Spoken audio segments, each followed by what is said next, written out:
ഇവരൊന്നും അറിയിക്കുന്നില്ല. ഈ ജി സുധാകരന്റെ കാര്യത്തിൽ ഒരു പരിഗണന ഒരു പരിഗണനയില്ല. ഇവരൊന്നും അറിയിക്കുന്നില്ല. ഈ ജി സുധാകരന്റെ കാര്യത്തിൽ ഒരു പരിഗണന ഒരു പരിഗണനയില്ല. ഇവരൊന്നും അറിയിക്കുന്നില്ല. ഈ ജി സുധാകരന്റെ കാര്യത്തിൽ ഒരു പരിഗണന ഒരു പരിഗണനയില്ല. 2026 മെമ്പർഷിപ്പ് സ്ക്രൂട്ടണി അംഗത്വം പുതുക്കാൻ ഞാൻ അപേക്ഷ കൊടുത്തിട്ടില്ല. അതുകൊണ്ട് ലെവിയും വരിസംഖ്യയും അടയ്ക്കേണ്ടി വന്നില്ല. 2022 സംസ്ഥാന സമിതിയിൽ നിന്ന് ഒഴിവായി ആലപ്പുഴ DC കീഴിലുള്ള ബ്രാഞ്ച് കമ്മിറ്റി അംഗമായി പ്രവർത്തിച്ചു വരികയാണ്. വീണ് പരിക്കേറ്റ ശേഷം ഒരു ബ്രാഞ്ചിന് ഒഴികെ മറ്റെല്ലാത്തിലും കൃത്യമായി പങ്കെടുത്തിരുന്നു. 43 വർഷത്തെ സംസ്ഥാന കമ്മിറ്റി അംഗത്വത്തിന് ശേഷം ബ്രാഞ്ചിൽ വന്ന് പ്രവർത്തിച്ചപ്പോൾ എങ്ങനെയുണ്ടെന്ന് ഒരു തവണ പോലും ജില്ലാ സെക്രട്ടറി അന്വേഷിച്ചില്ല, പരാതിയില്ല. 63 വർഷക്കാലത്തെ പാർട്ടി അംഗത്വ ചരിത്രമുള്ള എനിക്ക് പൊതുപരിപാടികളൊന്നും ജില്ലാ സെക്രട്ടറി കഴിഞ്ഞ 5 വർഷക്കാലം നൽകിയിട്ടില്ല.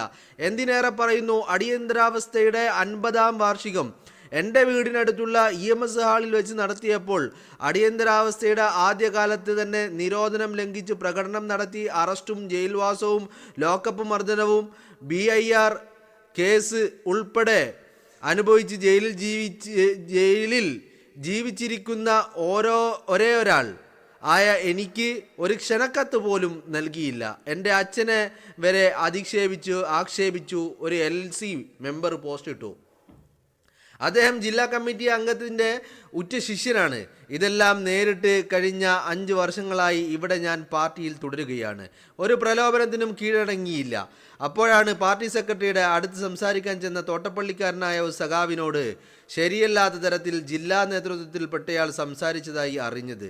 ഇപ്പോൾ സംസ്ഥാന സെക്രട്ടറി തന്നെ പത്രസമ്മേളനത്തിൽ ഒരു ചോദ്യത്തിന് മറുപടിയായി ഞാൻ പരിഗണനയിൽ അർഹിക്കുന്ന ആളല്ല എന്ന അർത്ഥം വരുന്ന ശരിയല്ലാത്ത പ്രയോഗം നടത്തുകയും കളിയാക്കി ചിരിക്കുകയും ചെയ്തു. അത് കേട്ട് പത്രക്കാരെല്ലാം പൊട്ടിച്ചിരിക്കുന്നതും കണ്ടു. ഇതൊന്നും ചോദിക്കാനോ തിരുത്താനോ ആരും തയ്യാറായിട്ടില്ല. കൂടുതൽ സംഭവങ്ങൾ വിവരിക്കുന്നില്ല. ഈ സാഹചര്യത്തിൽ പാർട്ടിയിൽ തുടർന്ന് മേൽപ്പറഞ്ഞ നേതാക്കൾക്ക് ബുദ്ധിമുട്ടുണ്ടാക്കാൻ ആഗ്രഹിക്കുന്നില്ല. അതിനാൽ ഈ മെമ്പർഷിപ്പ് സ്ക്രൂട്ടണി കാലത്ത് സോമനസാലെ മെമ്പർഷിപ്പ് പുതുക്കാതെ ഇരിക്കുകയാണ്. ആശയാദർശങ്ങളിൽ ജനലക്ഷങ്ങളോടൊപ്പം ഉറച്ചു നിൽക്കുകയും ചെയ്യും. എല്ലാവർക്കും ആശംസകളും നന്ദികളും എന്ന് പറഞ്ഞുകൊണ്ട് തൻ്റെ ഫേസ്ബുക്ക് കുറിപ്പ് അവസാനിപ്പിക്കുകയാണ് ജി സുധാകരൻ. അപ്പോൾ ആരാണ് ജി സുധാകരൻ? കമ്മ്യൂണിസ്റ്റ് പാർട്ടിയുടെ അനിഷേധ്യനായ നേതാവാണ് ജി സുധാകരൻ. എന്നതിലുപരി ഈ പറയുന്ന കമ്മ്യൂണിസ്റ്റ് പാർട്ടിയുടെ പ്രത്യയശാസ്ത്രങ്ങൾക്കനുസരിച്ച് മാത്രം ജീവിതം മുന്നോട്ട് കൊണ്ടുപോയ കറകളഞ്ഞ സഖാവ് എന്ന് പറയണം. ഇപ്പോൾ ഈ പറയുന്ന MV ഗോവിന്ദൻ എന്ന് പറയുന്ന AI ഗോവിന്ദൻ്റെ പരിഹാസ ചിരി അടക്കമുള്ള കാര്യങ്ങൾ ഉൾപ്പെടുത്തി വെച്ചുകൊണ്ടാണ് നിശിത വിമർശനങ്ങൾ ഉന്നയിച്ചുകൊണ്ട് ജി സുധാകരൻ തന്നെ രംഗത്തെത്തുന്നത്. ഇനി ഞാനിപ്പോൾ ഇവിടെ ആലോചിക്കുന്നത് ജി സുധാകരൻ ഒരു വൻ വിസ്മയമാകുമോ എന്നുള്ളതാണ്. കാരണം അതിലേക്കുള്ള വാതിലുകൾ തുറക്കപ്പെട്ട് കഴിഞ്ഞു എന്നാണ് എനിക്ക് മനസ്സിലാക്കാൻ സാധിക്കുന്നത്. മിക്കവാറും വി ഡി സതീശൻ്റെ പുതുയുഗ യാത്ര തിരുവനന്തപുരത്ത് 7-ാം തീയതി അവസാനിക്കുമ്പോൾ, അതായത് ഇന്ന് 4 തിരുവനന്തപുരത്ത് ഓൾറെഡി പര്യടനം തുടങ്ങിക്കഴിഞ്ഞു. ഇന്നും നാളെയും തിരുവനന്തപുരത്തുണ്ട്. 6-ാം തീയതി ലീവാണ്. 7-ാം തീയതി ബഹുമാനപ്പെട്ട രാഹുൽ ഗാന്ധി പുതുയുഗ യാത്രയുടെ സമാപന സമ്മേളനം ഉദ്ഘാടനം ചെയ്ത് സംസാരിക്കുകയും ചെയ്യും. എന്ന് പറഞ്ഞാൽ 7-ാം തീയതിയോടുകൂടി പുതുയുഗ യാത്ര അവസാനിക്കും. ആ പുതുയുഗ യാത്ര 7-ാം തീയതി അവസാനിക്കുമ്പോൾ ജി സുധാകരൻ എന്ന് പറയുന്ന സഖാവ് ഒരു വിസ്മയമായിട്ട് ആ വേദിയിൽ എത്തുമോ എന്നുള്ളതാണ് എല്ലാവരും ഉറ്റുനോക്കുന്നത്. എന്നാൽ ജി സുധാകരൻ ആ വേദിയിലേക്ക് എത്തുമെന്നുള്ളതാണ് മനസ്സിലാക്കാൻ സാധിക്കുന്നത്.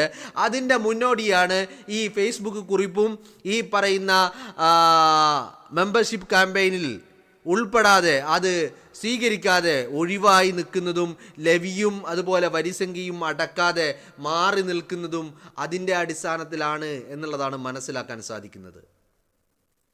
മനസ്സിലായില്ലേ? അപ്പോൾ ജി സുധാകരൻ ഇറങ്ങിപ്പോകുന്നതിന് മുമ്പ് താൻ എന്തുകൊണ്ട് ഇറങ്ങുന്നു എന്നുള്ളതിന് വളരെ കൃത്യമായിട്ട് അദ്ദേഹം ആണയിട്ട് അടിവരയിട്ട് പറയുക. 43 വർഷക്കാലം സംസ്ഥാന കമ്മിറ്റി അംഗമായി പ്രവർത്തിച്ച ജി സുധാകരൻ അവിടെ നിങ്ങൾ നോക്കണം, 43 വർഷക്കാലമാണ് എന്ന് പറഞ്ഞാൽ ഒരായുസിൻ്റെ ബുദ്ധി വെച്ചതുമുള്ള മുതലുള്ള പിന്നീട് അങ്ങോട്ടുള്ള ഒരായുസ് മുഴുവൻ സഖാവായി സംസ്ഥാന കമ്മിറ്റിയിൽ. ഇവിടെ സംസ്ഥാന കമ്മിറ്റിയും പാർട്ടിയും പ്രത്യയശാസ്ത്രമൊക്കെ അവിടെ നിൽക്കട്ടെ, പിണറായി വിജയൻ മന്ത്രിസഭയിലെ ഏറ്റവും കാര്യക്ഷമമായിരുന്ന മന്ത്രി, കഴിവുള്ള മന്ത്രി, വളരെ കൃത്യമായി തൻ്റെ ഈ പറയുന്ന ജോലികൾ, തന്നിൽ അർപ്പിക്കപ്പെട്ടിട്ടുള്ള ഉത്തരവാദിത്തങ്ങൾ വളരെ കൃത്യതയോടുകൂടി ചെയ്തു തീർത്ത വളരെ വളരെ പ്രധാനപ്പെട്ട ഏറ്റവും ആ മന്ത്രി കസേരയോട് നീതി പുലർത്തിയ മന്ത്രിമാരിൽ പിണറായി വിജയൻ മന്ത്രിമാരുടെ കൂട്ടത്തിൽ നമ്പർ 1 സ്ഥാനത്ത് നിൽക്കുന്ന മന്ത്രി. ആ മന്ത്രി 43 വർഷക്കാലമാണ് എവിടെ നിന്നത്? പാർട്ടിയുടെ സംസ്ഥാന കമ്മിറ്റിയിൽ നിന്നത്. 43 വർഷക്കാലം പാർട്ടിയുടെ സംസ്ഥാന കമ്മിറ്റിയിൽ നിന്നു എന്ന് മാത്രമല്ല, 2022 ഇയാളെ പിടിച്ച് പാർട്ടിയുടെ സംസ്ഥാന കമ്മിറ്റിയിൽ നിന്ന് പുറത്തേക്കെറിഞ്ഞു എന്ന് മാത്രമല്ല, ജില്ലാ കമ്മിറ്റിയിലേക്ക് മാറ്റി.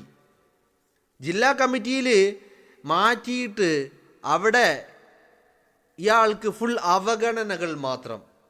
പാർട്ടിയുടെ ഒരു പരിപാടിയിലും ക്ഷണിക്കപ്പെടുന്നില്ല, പാർട്ടിയുടെ കാര്യങ്ങളൊന്നും അറിയിക്കുന്നില്ല, ഒന്നും ചെയ്യുന്നില്ല. അങ്ങനെ അവഗണനകൾ മാത്രം നേരിട്ട ഒരു കാലങ്ങളായിരുന്നു ഈ 2022. അതായത് സംസ്ഥാന സെക്രട്ടേറിയറ്റിൽ നിന്നും സംസ്ഥാന കമ്മിറ്റിയിൽ നിന്നും മാറ്റിയിട്ട് ജില്ലാ കമ്മിറ്റിയിലേക്ക് മാറ്റിയപ്പോൾ മുതൽ ജി സുധാകരൻ നേരിട്ടുകൊണ്ടിരുന്നത്. ഇവിടെ മറ്റൊരു കാര്യമുണ്ട്. 43 വർഷക്കാലം കമ്മ്യൂണിസ്റ്റ് പാർട്ടിയുടെ സംസ്ഥാന കമ്മിറ്റി അംഗമായിരുന്ന ജി സുധാകരൻ, അയാൾ 63 വർഷത്തെ പ്രവൃത്തി പരിചയമാണ്. ആസ് എ സഖാവ് എന്ന് പറഞ്ഞാൽ ഒരു മെമ്പർഷിപ്പുള്ള ഒരു ഒഫീഷ്യൽ സഖാവ് എന്നുള്ള രീതിയിൽ 63 വർഷക്കാലത്തെ പ്രവൃത്തി പരിചയമാണ്. അതിൽ ഇവിടെ ഏറ്റവും പ്രധാനപ്പെട്ട ഘടകം എന്താണെന്നറിയാമോ? പ്രധാനപ്പെട്ട ഘടകം എന്ന് പറയുന്നത് ഈ പറയുന്ന VS അച്യുതാനന്ദനുമായിട്ടുണ്ടായിരുന്ന വലിയ ആത്മബന്ധമാണ്. VS അച്യുതാനന്ദനുമായിട്ടുണ്ടായിരുന്ന വലിയ ആത്മബന്ധം അത് തന്നെയാണ്. അതുകൊണ്ട് എന്തുണ്ടായി? VS അച്യുതാനന്ദനെ പോലെ ഒരു കറകളഞ്ഞ കമ്മ്യൂണിസ്റ്റായി. VS അച്യുതാനന്ദൻ ആരായിരുന്നു എന്ന് ചോദിച്ചാൽ ഒരു കറകളഞ്ഞ കമ്മ്യൂണിസ്റ്റാണ് അല്ലേ? അതുപോലെ ഒരു കറകളഞ്ഞ കമ്മ്യൂണിസ്റ്റ് പ്രത്യയശാസ്ത്രത്തെ, അടിമുടി കമ്മ്യൂണിസ്റ്റ് പ്രത്യയശാസ്ത്രത്തെ ഉൾക്കൊള്ളുന്ന ഒരു നേതാവ് അത് തന്നെയായിരുന്നു ജി സുധാകരനും, അത് തന്നെയായിരുന്നു അയാളുടെ റോൾ മോഡലായിരുന്ന VS അച്യുതാനന്ദനും. ഞാനിവരൊക്കെ കറകളഞ്ഞ കമ്മ്യൂണിസ്റ്റാണെന്ന് പറയും. അതിനപ്പുറം ഒരു നല്ല മനുഷ്യനാണോ എന്നൊക്കെ ചോദ്യങ്ങൾ ഉന്നയിച്ചു കഴിഞ്ഞാൽ അതിൽ വലിയ ചർച്ചകൾ ആവശ്യമുണ്ട്. ഞാൻ അങ്ങോട്ട് പോകുന്നില്ല. ഇവിടെ ഇപ്പോൾ പാർട്ടിയിലെ കാര്യങ്ങളാണല്ലോ നമ്മൾ ചർച്ച ചെയ്യുന്നത്, അപ്പോൾ അവിടെ തന്നെ നിൽക്കട്ടെ. അപ്പോൾ അങ്ങനെ 63 വർഷക്കാലം പ്രവൃത്തി പരിചയമുള്ള സഖാവായിട്ടുള്ള വ്യക്തി, ആ വ്യക്തിയാണ് എല്ലാ അർത്ഥത്തിലും തഴഞ്ഞത്. ഇത് തഴഞ്ഞതൊന്നും പോരാഞ്ഞിട്ട് ഇപ്പം നിങ്ങളൊന്ന് ആലോചിച്ച് നോക്ക്, ഗോവിന്ദനൊക്കെ എന്ത് ഒരു പരിഹാസമല്ല, അധിക്ഷേപിക്കുകയല്ല യഥാർത്ഥത്തിൽ ചെയ്യുന്നത്.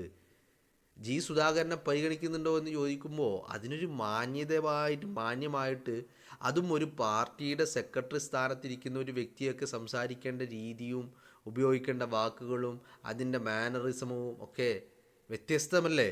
അപ്പോൾ അങ്ങനെ പാർട്ടിയുടെ സംസ്ഥാന സെക്രട്ടറി പദവിയിൽ ഇരുന്നു കൊണ്ട്, ആ കസേരയിൽ ഇരുന്നു കൊണ്ട് ജി സുധാകരനെ പോലെയുള്ള ഒരു നേതാവിനെ പുച്ഛിച്ച് തള്ളുക എന്നൊക്കെ പറഞ്ഞാൽ ഒക്കെ വളരെ മോശമാണ്. കാരണം അയാൾ നിങ്ങളുടെ ഈ അടിമപ്പണിക്ക് ഊമ്പലിന് അയാളെ കിട്ടിയിട്ടുണ്ടാവില്ല. ആരാ? ജി സുധാകരനെ. ഞാൻ പറഞ്ഞല്ലോ, ജി സുധാകരൻ പാർട്ടിക്കകത്ത് നിൽക്കുമ്പോഴും അയാൾ അടിമുടി പാർട്ടിയാണ്, അയാൾ പാർട്ടി മാത്രമാണ്. അതാണ് അയാൾ ഒരു വ്യത്യാസം എന്ന് പറയുന്നത്. അപ്പോൾ അതുകൊണ്ട് തന്നെ ഈ ഊമ്പൽ ഏർപ്പാടിന് ഈ ജി സുധാകരനെ പോലെയുള്ള ആളുകളെ കിട്ടില്ല. അതുകൊണ്ടാണ് ജി സുധാകരനെ കമ്മിറ്റിയിൽ നിന്ന് മാറ്റി ഇങ്ങനെ തഴഞ്ഞ് പിന്നോട്ട് കൊണ്ടുവന്നത്. അത് കാരണമാണ്. മനസ്സിലായില്ലേ? അപ്പോൾ ഞാൻ പറഞ്ഞു വന്നത്, ഇത്രയും കഴിവുള്ള, ഇത്രയും കാര്യപ്രാപ്തി ഉണ്ടായിരുന്ന, എല്ലാം അടിമുടി പ്രത്യയശാസ്ത്രവും പാർട്ടിയായിരുന്ന ഒരു വ്യക്തിയെ ഗോവിന്ദനെ പോലെയുള്ള ആളുകൾ പരിഹസിച്ച് അധിക്ഷേപിച്ച് വിടുക. അപ്പം നിങ്ങളൊന്ന് ആലോചിച്ച് നോക്കൂ, ഇത് പരിഹാസമാണ്, അധിക്ഷേപമാണെന്ന് ഞാൻ പറയാനുള്ള കാരണം, ഗോവിന്ദൻ്റെ മറുപടി കേൾക്കുമ്പോൾ തന്നെ കൂടെ അത് ചോദ്യം ചോദിച്ച ആ മാധ്യമപ്രവർത്തകനും അയാൾക്ക് ചുറ്റുമുണ്ടായിരുന്ന ആളുകൾക്കും ആ ചിരി അടക്കാൻ കഴിയുന്നില്ല എന്നുള്ളതാണ്. അപ്പോൾ ഒരു മന്ത്രി കസേരയിലിരുന്ന് 63 വർഷക്കാലം പാർട്ടിക്ക് വേണ്ടി പ്രവർത്തിച്ച് അതിൽ 43 വർഷക്കാലം സംസ്ഥാന കമ്മിറ്റി അംഗമായി മന്ത്രിയായി MLA ആയി ഒക്കെ ചെയ്ത ഒരു പാർട്ടിയുടെ ജീവവായുവും ജീവശ്വാസവുമായി പ്രവർത്തിച്ച ഒരു വ്യക്തിയെ ഇങ്ങനെയൊക്കെയാണോ പരിഗണിക്കേണ്ടത്? അല്ലല്ലോ, ഒരിക്കലുമല്ലല്ലോ. അപ്പോൾ അതും സംസ്ഥാന സെക്രട്ടറിയോടൊക്കെ അതിനെക്കുറിച്ചൊരു ചോദ്യം ചോദിക്കുമ്പോൾ വളരെ വ്യക്തമായി മാന്യമായി ഒരു സഖാവല്ലടോ, ഒന്നില്ലെങ്കിലും ഒരു കോൺഗ്രസ്സുകാരനൊന്നുമല്ലല്ലോ, ഒരു സഖാവല്ലേ, കറ കളഞ്ഞ സഖാവല്ലേ, ആ സഖാവിനെ അങ്ങനെ വേദനിപ്പിക്കാൻ പാടുണ്ടോ? ഇതൊക്കെ എന്താണെങ്കിലും നന്നായി. ഇത് കുറച്ച് കാലങ്ങളായിട്ട് ജി സുധാകരൻ അനുഭവിച്ചു കൊണ്ടിരിക്കുന്നതാണ്. അപ്പോൾ ഇനി നമുക്ക് 7-ാം തീയതി, അതായത് നാളെ കഴിഞ്ഞ് മറ്റന്നാൾ കഴിഞ്ഞുള്ള 7-ാം തീയതി തിരുവനന്തപുരത്ത് വെച്ച് പൊതുയുഗയാത്രയുടെ സമാപന സമ്മേളനത്തിൽ രാഹുൽ ഗാന്ധിയോടൊപ്പം നിൽക്കുന്ന ജി സുധാകരനെ നമുക്ക് കാണാൻ കഴിയും.